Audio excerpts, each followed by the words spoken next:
Hello, hi. My name is Isabella Price, and I'm the film programs manager for the Seattle Black Film Festival. I'm here today with Scarecrow Video, doing a really special interview that I'm very excited about. I'm here with a very special guest, and author, Valerie C. Gilbert, who is a graduate of the University of Washington's BFA program in photography and the MA program in communications. She spent more than 15 years in preparation for writing her book, Women in Mixed Race Representation in Film, 8-Star Profiles. This book uses Black-white interracial lens to examine the lives and careers of 8 prominent American-born actresses from the silent age through the studio era, New Hollywood, and into the present century. Josephine Baker, Mae McKinney, Fredi Washington, Lena Horne, Dorothy Dandridge, Lonette McKee, Jennifer Beals, and Halle Berry. Valerie, thank you so much for joining us. Thank you. Thanks for having me. I'm honored to be here. Well, the first question that I have for you, in the preface of your book, you talk about how you came to write this book. Would you mind sharing that information with our audience? So I know this sounds cliche, but it all started when I first saw the original 1934 version of Imitation of Life. Although I was in my 30s, it was the first time I had seen an on-screen character with whom I could identify racially. A few years after I saw the film, I decided to go back to school, and an advisor suggested that I take a film studies class. I was not a film lover at the time, nor a film goer. In fact, when I did see a movie back then, if you had asked me about it the next day, I would have remembered very little. Nevertheless, I needed the writing credits, and the idea of watching movies in class appealed to me.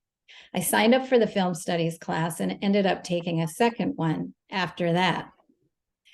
These film studies classes equipped me with a set of skills to better understand film, and they also aroused in me a great appreciation for a medium that up until then had been of little or no interest to me.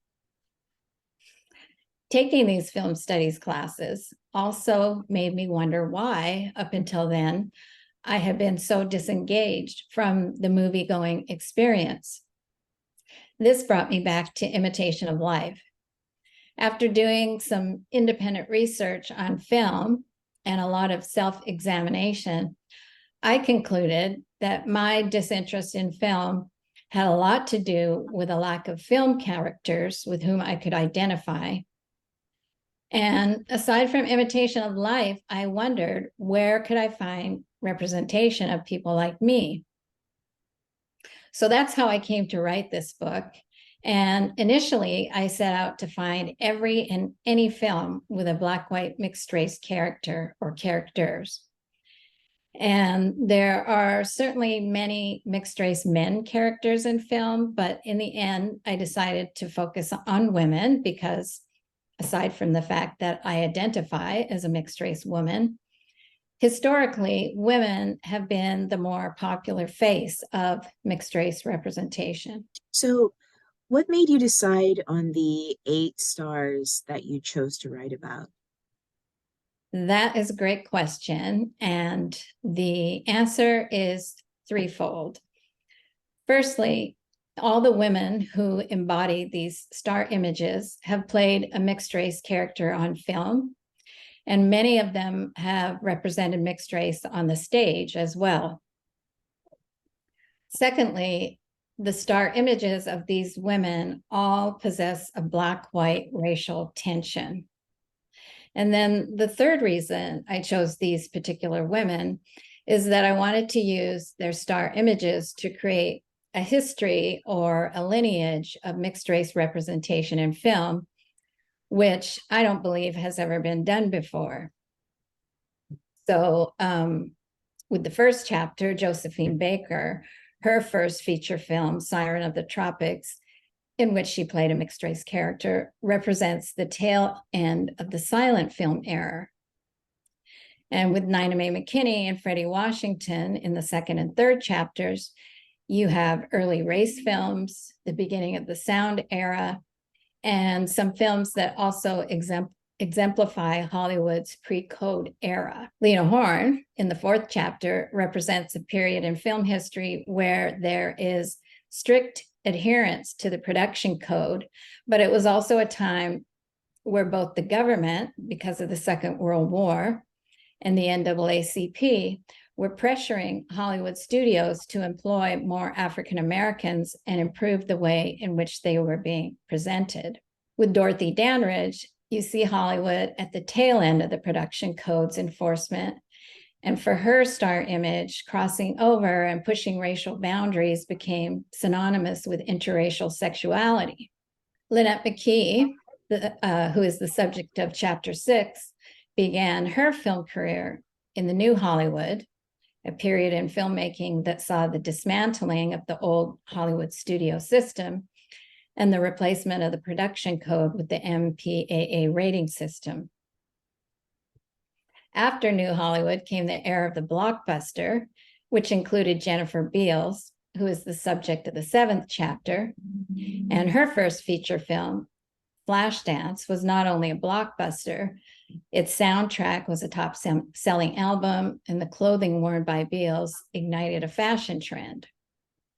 And then finally, in the last chapter, there's Halle Berry, who began her film career in the early 1990s at the height of the third wave of Black cinema. And of course, at the beginning of the present century in 2002, Berry made history when she became the first, and to date, the only Black woman to win the Oscar for Best Actress in a leading role. All these women are incredible in their own right, and I think putting them together really adds a lot of context to their lives. Since we're doing this interview for Scarecrow's live stream, how did having Scarecrow as a resource help in writing this book? Well, as Isabella, as you mentioned in my bio at the beginning, I spent over 15 years researching and writing this book. And truthfully, it was probably closer to 20 years. In the early to mid stages of my writing, there was no Netflix, for example.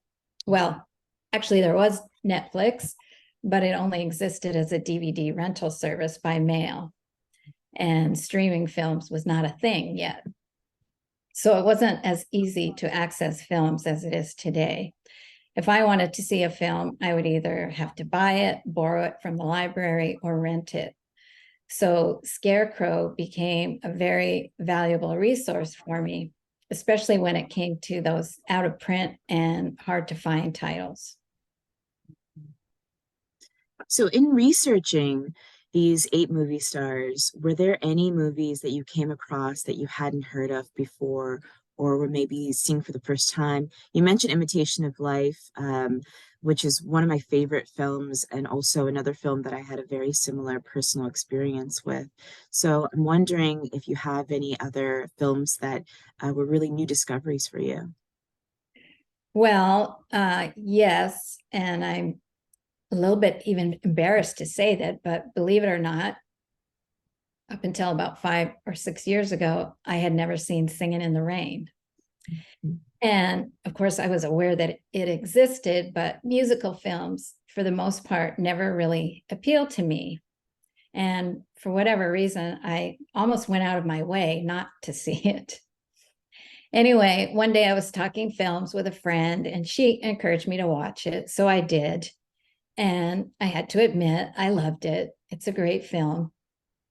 And I'm really thankful to that friend for encouraging me to watch Singing in the Rain, because it became a key factor in my analysis of one of Lonette McKee's films, a short film called Illusions, which was directed by Julie Dash. And in this short film, Lonette McKee plays a studio executive passing for white in Hollywood in 1942. In my analysis of the film, I compare Illusions with Singing in the Rain and imply that it was an inspiration for Dash's film. I've never heard of Illusions before, so as soon as this is done, I have to go right out and search for that film. So thank you for that recommendation. What did you come across in your research that really surprised you?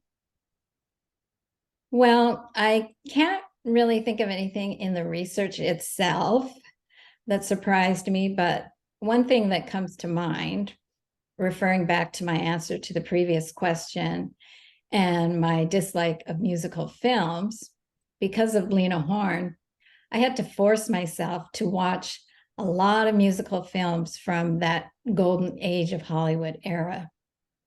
And in the beginning, sitting through 90 minutes of a film just so I could see Lena Horne do a musical number for 5 or 10 minutes was unbearable. So I ended up putting her chapter on hold for years. And even though Lena Horne is the fourth chapter in my book, it's actually the last chapter I wrote. So one day I was rewatching one of her films, and I was watching a comical scene that she was not in. And I found myself spontaneously laughing. And I had to ask myself what was going on here. So I guess what surprised me was that by exposing myself to these musicals, I eventually developed an appreciation for them.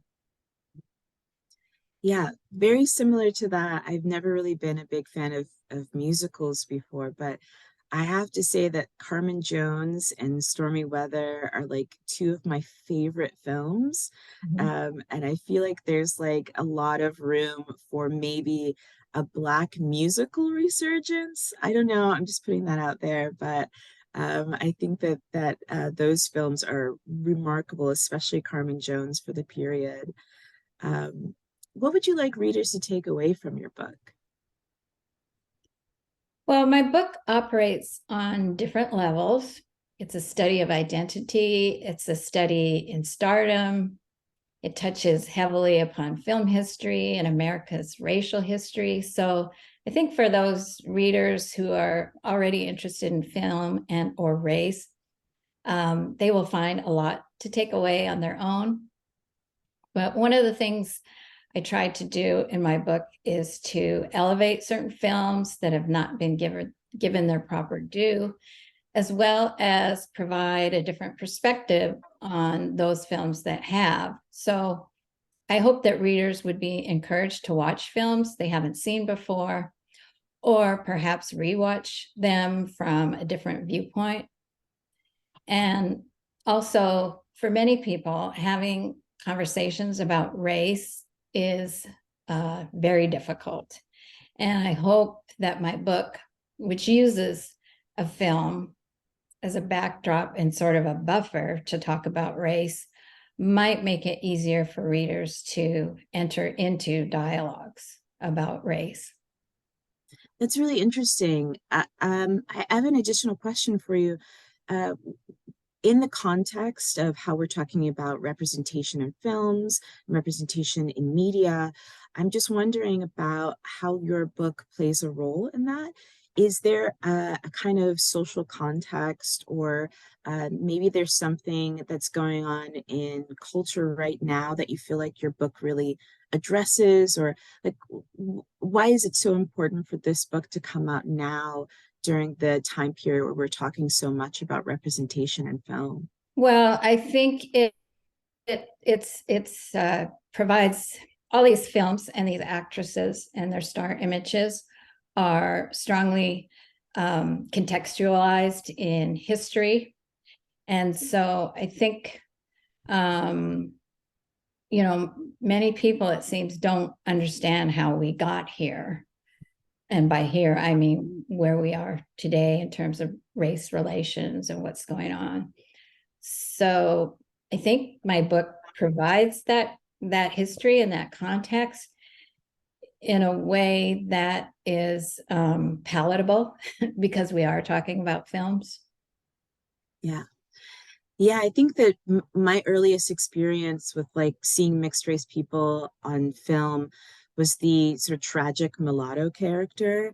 Mhm. I don't know if you've come across the character, but it's sort of like the tragedy of their mixed raceness. They don't Right. belong in one world, they don't belong in another world, and it's almost tragic that they exist at all, because of the fact that they have no world to belong to. Did you notice when you were doing your research any kind of changes in attitudes when it came to mixed race characters in media? Yes, yes, I did. Think that with Lonette McKee, especially, um, she was able to break free from that. She was able to play mixed race characters and break free from that stereotype. So I discuss that a lot in her chapter. And then with Jennifer Beals, uh, she she was also able to break free, and she's perhaps one of the only actresses of Black, white, mixed race who is not really identified as Black. And so in her case, that uh, that gave her the freedom, or she created the freedom to take on different kinds of roles that typically you might not see people of color taking on. Although she did play many roles as mixed race characters as well, but her star image was not constrained by her race. I guess that's what I'm trying to say. Yeah, I find that really interesting because I did not know that Jennifer Beals was mixed race for years. I think maybe until maybe 10 years ago or something like that, where there was kind of a list of mixed race actors and actresses, and she was on the list. And I think it's so interesting now because a lot of the top actresses, I'm thinking of like Zendaya, I'm thinking of Amanda Steinberg, a lot of the actresses that are coming out in Stormy Reed, they're all mixed race. And so I just find that to be such a fascinating turn in our culture, that so many of our biggest young stars right now are especially of mixed race. Do you think that that reflects kind of the change in American culture and our view of mixed race relationships in a modern context? Well, I think definitely there is a space now for mixed race to exist, whereas, historically there was not. Um,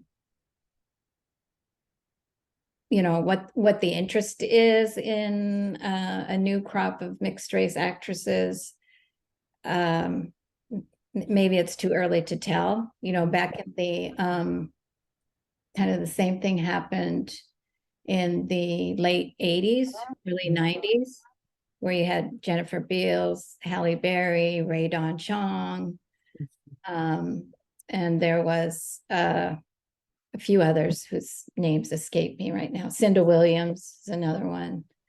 So maybe it's a cycle. I don't know. I guess we have to wait and see. Um, Another question, I have to ask, what was your favorite movie that you kind of went back through? If there was maybe not your number one pick, but maybe if you had a couple of films that you really enjoyed that you really recommend to people too.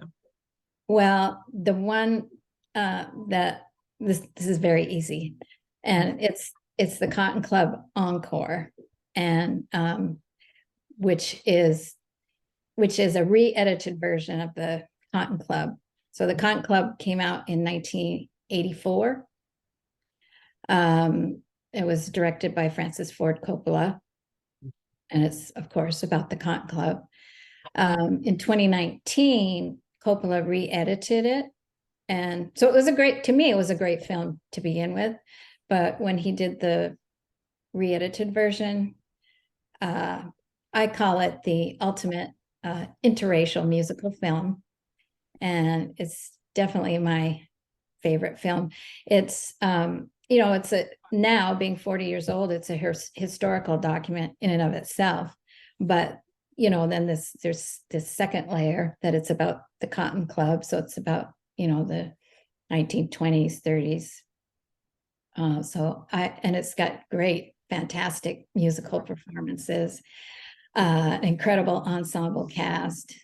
Lonette McKee stars as a chorus girl, sort of fashioned after Lena Horne, and she ends up passing for white to get better job opportunities. Yeah, I feel like that's one of the films that people really look over when they talk about Scorsese's work, which I find really, I'm sorry, not Scorsese, Coppola. When they talk about Coppola's work, it's really interesting.